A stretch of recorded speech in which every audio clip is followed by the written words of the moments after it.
In the shadow of the Hockenheim racetrack is the workshop of one of the best-known German customizers, Markus Walz. His company, Hardcore Cycles, has been putting motorbikes on the road for 15 years. His trademarks, clear design, racing frames and simplicity. I develop new bikes predominantly in my head. When it's a special bike, I also draw off a rough sketch, and that determines the direction it goes in. But when the bike is finished, there are always a few differences, although the concept is always 100% Walz. Wenn das Bike fertig ist, unterscheidet sich doch in den einen oder anderen Punkten darin, hauptsächlich in Details. Aber die Idee vom Bike ist immer 100% Walz. In Switzerland, more precisely in Arlesheim near Basel, is the company Fat Attack. This is where the best-known Swiss customizer builds his bikes, Urs Erbacher.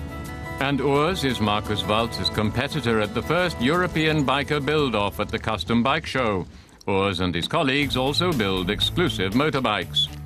But his bikes are very different in design and in construction.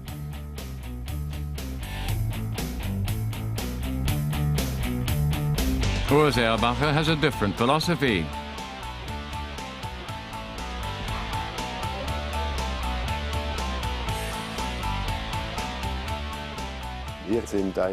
We're a business. We work for customers, so we don't build bikes according to our own wishes and try to sell them. Instead, the customer comes to us with his wants and dreams, and we make them come true. And as outlandish as the customer's wishes might be, Urs and his team implement them. It's also very innovative, so my people enjoy it immensely. I do have my own style. This is the new frame we've brought out. It's very much linked to motorsport. The concept develops in your head, and then you try to translate it into paper, in detail. Then we build a replica of the tank in a 1-to-1 ratio in polyurethane, which is relatively easy to work with. Das können wir relativ einfach bearbeiten. But Urs is also a champion drag racer and the current European champion. He loves the challenge.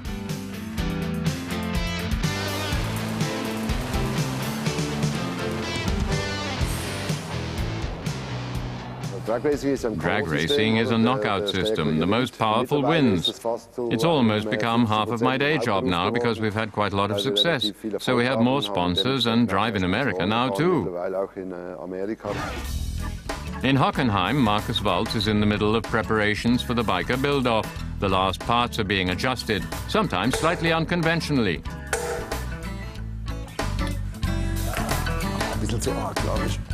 It was a bit much, I think. Let's have a look. Now I've tapped the bracket over, it should fit. We're building the bike as a skeleton, first of all, so that we can see whether the parts fit. For instance, whether all the gaps are right. That's important because when the bike goes to the paint shop, all the components, like the tank cover, have to have been machined so that they're flush or level with the tank when it's painted. So we have to check that everything fits. Then it goes to the paint shop, and then it's assembled on the stage at Custom Bike. Dann kommt das ganze Ding zum Lackierer und zusammengebaut wird es dann auf der Bühne auf der Custom Bike. In Urs' workshop in Switzerland, they're also filing down and testing. I don't like the fender yet. I thought that we'd do something like that, see whether it fits, whether we can get it on. The aim is to take quite a lot over from racing. We have quite a lot of experience there, including when it comes to producing parts. You also have to produce parts in racing, and they have to be accepted by the safety team, so we have a certain know-how compared to traditional custom bike builders. I've been racing for 25 years, and I like the racing style, which is very similar to Markus' bike, but I think that's also a good thing, because that makes them easier to compare than if they're two completely different things. We're going to integrate a great deal from racing into this bike. Racing is lightweight, it's titanium, it's carbon.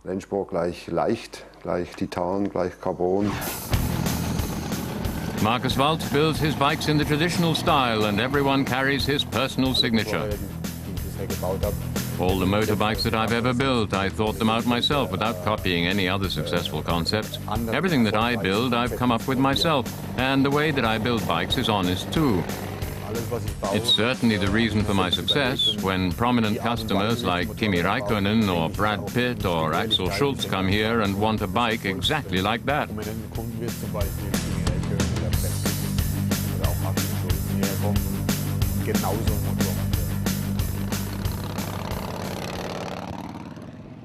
Urs, wrap up warm, because your Swiss precision will get you absolutely nowhere. You'll definitely lose. Und denk immer daran, innovate and never imitate.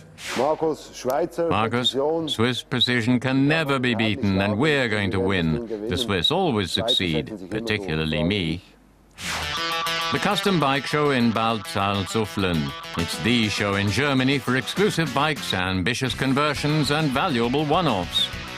Everyone who's anyone on the scene is represented here.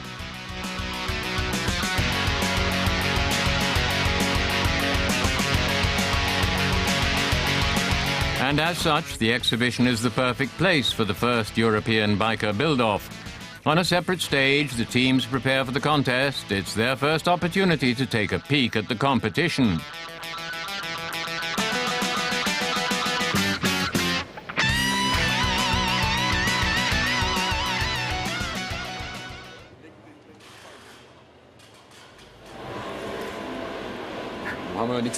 We have nothing to worry about.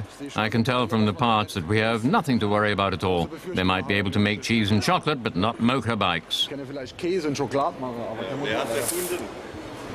And then it's finally time to find out whether the Swiss can really only make cheese and chocolate. One last handshake between the rivals, and then it finally starts. The teams had 2 months to prepare so that the whole motorbike can be assembled on the stage in just 2 days. The plan for Team Waltz.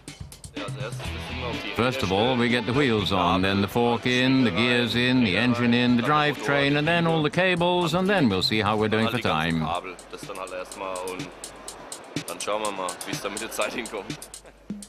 Even before things get really going, Markus Waltz runs into his first problem. And now? The mountings for the swing arm aren't marked right and left. Which one goes where? I won't be able to see until the engine is in, and if we have to change it around once the engine is in, it's a pain in the neck. Swiss team Ehrbacher has no such problems. These are all precision-tooled parts. Our punched bearings all fit on the frame. That makes the frame more expensive, of course, because the parts are more expensive to manufacture. But the advantage is that when you assemble it, everything fits. Unfortunately for Markus Waltz and his team, not everything fits on the first go, so they have to improvise. We're just going to try it out with the wide one on the right and the narrow one left, and when the engine is in, we'll just have to take another look. In the worst case, we'll have to take out the independent axle, pull the swing arm a bit further back or forwards, and change the bearings again. But they're lucky and choose correctly, so they're saved from having to take out the independent axle again later. Next comes the fork and the front wheel. And then the engine in. Team Waltz is back on schedule. Our goal is to get the bike on its wheels and install the engine and gears because, as we've seen, Urs has already prepared his entire cable harness. He's got all the cables laid already, which we haven't done yet at all. And the electrician will take almost a whole day to lay the cables because they're going to be concealed inside the frame. That's valuable time that Team Ehrbacher has saved. The electronics are prepared to the point that the units just have to be put in. Yeah, we cheated a little bit. The problem is the elaborate cable harness we have here has hundreds of cables and connectors. Connectors for the injection system, and you can spend up to 4 days just installing the cable harness as we have it here. Markus has only 2 or 3 cables, a simple cable harness, and he can do that very easily here. So we did cheat a little bit, but we're going to give him a bit of time by taking a break for an hour or so that he can catch up. Insofern haben wir hier ein bisschen geschummelt, aber wir geben ihm da ein bisschen Zeit dann, dass wir dann mal eine Pause machen von einer Stunde oder so, damit da wieder aufholen kann. But for Markus' team, catching up isn't on the agenda yet because in fitting the front wheel, there's another problem. What's wrong now? There's a huge gap in it. Somehow something went wrong in the measuring, and now we have to try and correct that in retrospect. And here only the angle grinder can help. I learned to improvise in America. At the biker build-off in America, I had to improvise constantly. By comparison, this here is child's play.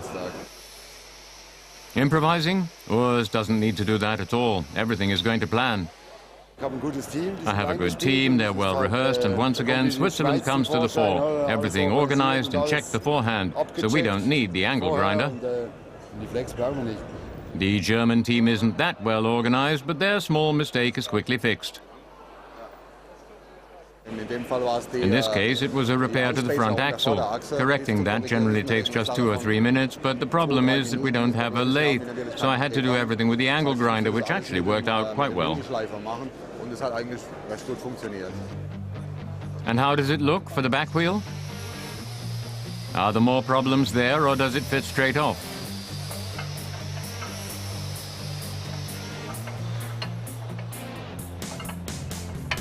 It fits.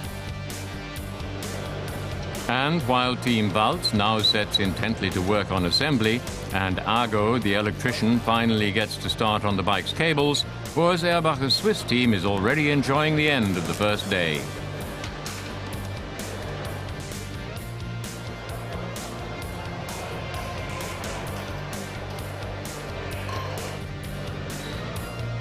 The second day, Markus Waltz and his team still have their hands full of work, but Argo stays cool.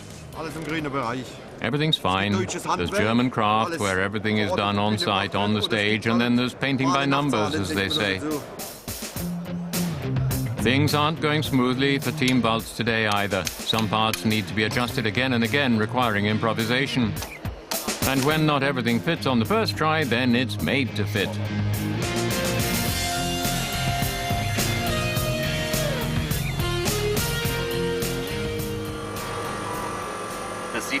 No one will see that. And finally, the fork crown has to be attached.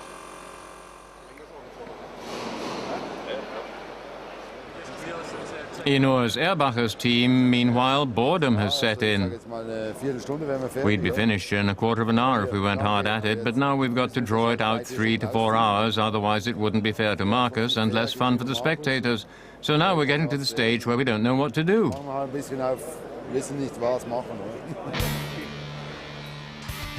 Instead of boredom, Markus Waltz has to deal with the next serious problem.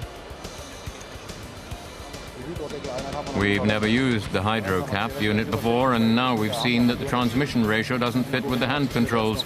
Now we have to see where we can get a cap from quickly, perhaps one of the exhibitors who has a black hydro cap. Hydro clutch clap? Sorry, don't have one. And several more attempts fail in the same way until he finally finds an exhibitor who has one. Taken straight off the wall, he heads back to the bike build-off stage with his find.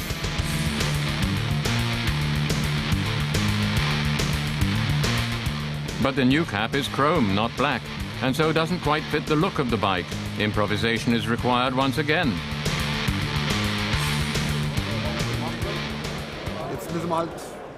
Now we have to bite the bullet and put the screws outside and fasten the cap on with washers, because I want to keep the cap and not just use any old chrome one, which in the end doesn't look right on the bike.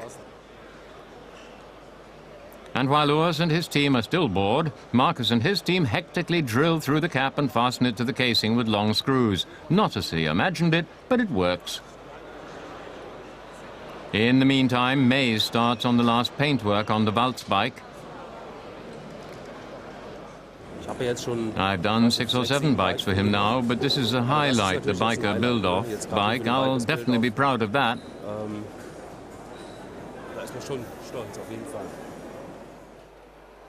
With gloves and very carefully, so as not to smudge Mays' fresh paint, the team can start to mount the finished tank. Despite all their problems, Markus Waltz's bike is almost complete. Urs Erbacher's Swiss team has already finished. All that's left for them is to polish the paintwork.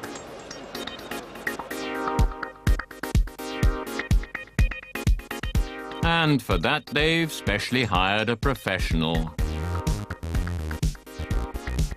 To the delight of the spectators.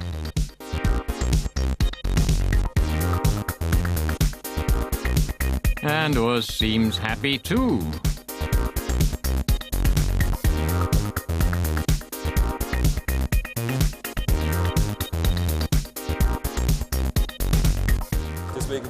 That's why customers pay a bit more with us, because it includes a couple of good polishes. Then finally Marcus is finished also. So that was the last of the bike's parts. Now we're going to fill it up with petrol and hope that it starts first time.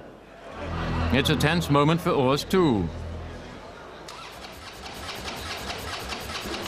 because the bike doesn't just have to look good, it has to run.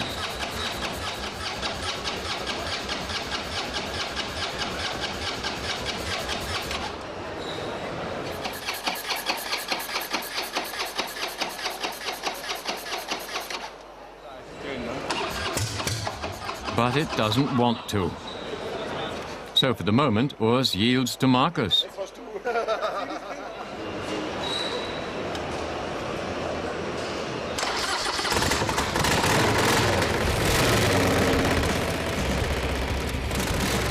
And his bike starts first time. Delight for the team leader, but also for his team. When everything works, then you're proud that you managed it in a short time, because it was definitely hard work. It's hard work again for Urs now. His bike still won't start. But why? We have to find that out first, so we've got a new battery and a jump lead so that we have more power. And now it works, it can't be anything else. The problem wasn't really a problem, we just had too little power. And then, after long, anxious minutes,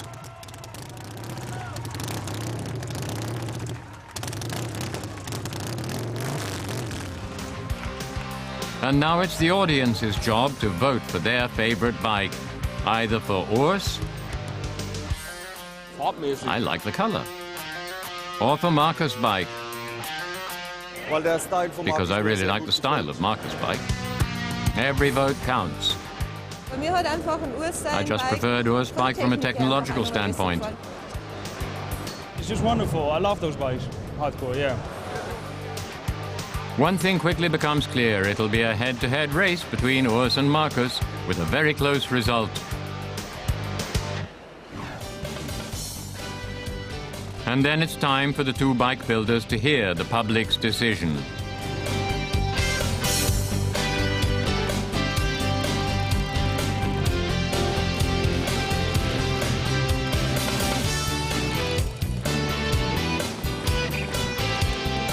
And as expected, the result is extremely close.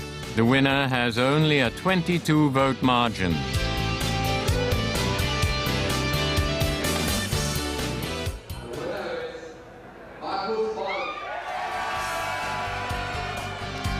The narrow winner is happy. The result shows that both motorbikes were high quality, both are as good as each other. Perhaps the shape and color, it sounds stupid, but both are absolutely top bikes. And so we're both winners of the bike build-off in Europe.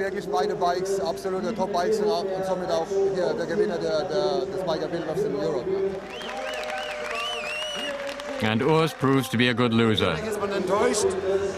Of course I'm disappointed, but nonetheless it was a great weekend. It was great to build with Marcus, and the result is okay. And next time we'll go into a new competition and see what happens.